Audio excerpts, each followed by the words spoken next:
going on, YouTube? And welcome back to the channel. Today I just wanted to talk to you a little bit more in depth about a video that's over on the Jarhead 6 channel. And that video happens to be an EDC competition between Is Your 6 Covered, Gun Enthusiast, and myself. I'll leave a link down in the description to that video. Guys, if you're not subbed to Jarhead 6, please go over and sub him. He's got a wealth of knowledge. He was in the military for quite a few years, has a lot of awesome gear, does great reviews, and great tips and tricks. And as far as that goes, go ahead and sub Is Your 6 Covered. I'll leave a link to his channel as well. I believe he's a firefighter out in California. We got all kinds of awesome videos and great advice. And the same goes for Gun Enthusiast. He's from Texas. He has got one heck of a gun collection. In the Jarhead 6 video, you'll actually see his newest CZ purchase. Beautiful handgun. He goes to a lot of gun shows, picks up a lot of new guns. He's got a brand new AK that he's been doing videos about. Just a lot of awesome gear. And all those links will be down in the description. But in that video, we had a minute, and basically had a minute to show the viewers our EDC and what we carry. Didn't have a whole lot of time to go into detail on that. My theory on EDC, and yes, I'm not an expert, nothing like that, so take it for what you will. It's my opinion. We all know everybody's got an opinion and an asshole, so there you go. So you can take it how you will, but I just wanted to share it with you. In the comment section of that video, there's some great discussion going on. Some people were taken back by what I carry. Some people didn't think it was very practical.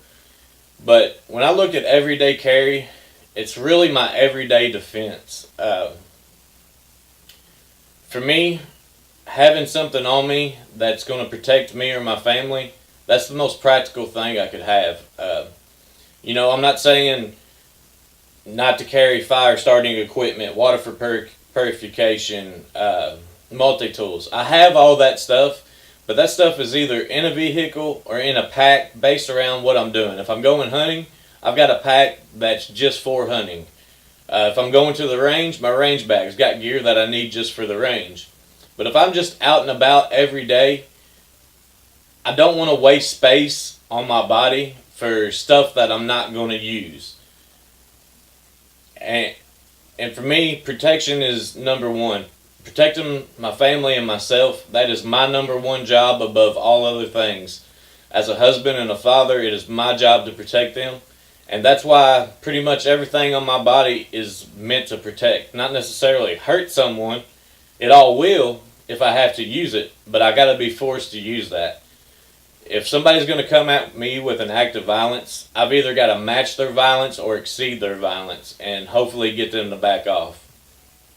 And that's where we get into weak side carry. A lot of people thought it was kind of odd that I carry two knives. The reason for that is because on your strong side, where most people carry a pocket knife, it's also the side where your firearm's at on most people. Well, pretty much everybody's going to carry on their strong side, whether they're right or left-handed. Your strong side's going to be where your firearm is.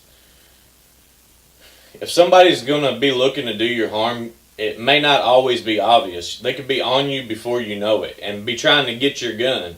In which case, you going for a knife to get them off of you wouldn't be very practical, because you need to have your hand on their hands or under their hands, keeping your gun in your holster so it don't get pulled out and used against you. And that's where the weak side carry comes into effect. I can be fighting with somebody with my strong side, one little move like that, and they're off of me, and I may not even have to use my gun. That may give me what I need to get away. And that's my ultimate goal, is to stop this person, let me and my family get away. But the weak side carry is something that I think everybody should think about. In that weak side carry, you want something that can be brought into play with one hand.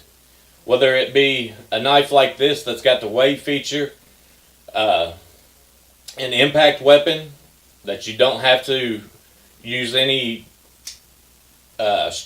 motor skills to open, or a fixed blade knife would even be great. Because like I said, my theory behind this is that my strong hand is going to be busy, so I need to be able to use my weak side hand.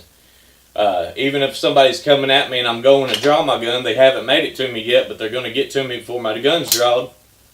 Bam, I've got this. Slash it out in front of me, they're going to stop, I promise you.